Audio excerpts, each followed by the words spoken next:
ஆறாம் வகுப்பு கணிதம் பாடம் 4 பயிற்சி 4.2ல் 4வது கணக்கு 5வது கணக்கு 6வது கணக்கு இந்த 3 கணக்கில் நம்ம வீடியோவில் பார்க்க போகிறோம். கொடுக்கப்பட்டுள்ள படங்களில் குறுங்கோணங்களை கண்டறிக. குறுங்கோணங்கள்னா 90 டிகிரியோட குறைவாக இருக்கிறது தான் குறுங்கோணம்.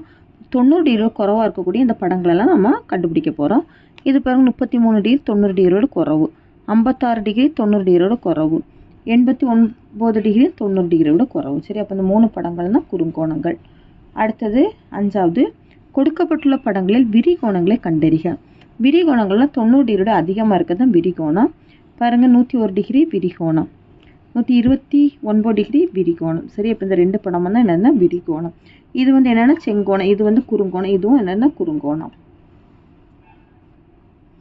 கீழே கொடுக்கப்பட்டுள்ள ஒவ்வொரு படத்தில் உள்ள கோணத்திற்கும் பல வழிமுறைகளில் பெயரிடுக. சரி, இப்போ நம்மளுக்கு இதில் பாருங்கள், இதுதான் கோணம் கொடுத்துருக்காங்க, இதில் எம்மில் கோணம் கொடுத்துருக்காங்க. அப்போ இதை நம்ம எப்படிலாம் எழுதலான்னு பாருங்கள். கோணம் எம்முன்னு போட்டாலும் இந்த கோணம் எம்மை தான் நம்மளுக்கு குறிக்கும். அடுத்தது எல்எம் என்னன்னாலும் கோணம் எம்மை தான் குறிக்கும்.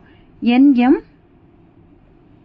எல்எனும் போட்டுக்கலாம். அப்படின்னாலும் எம் கோணத்தை தான் குறிக்கும். சென்டரில் என்ன லெட்டர் வருதோ அதுதான் கோணத்தை குறிக்கும். சரி, அடுத்து இதில் பாருங்கள், இதில் Q, அடுத்து PQ, R, அப்புறம் இப்போ RQP. இதில் கோணம் N, அடுத்தது என்ன எழுதலாம், MNO, அடுத்தது ONM எழுதிக்கலாமா. கடைசி இதில் கோணம் ATAS SAT. அவ்வளோதான் இந்த வீடியோ. தேங்க்யூ.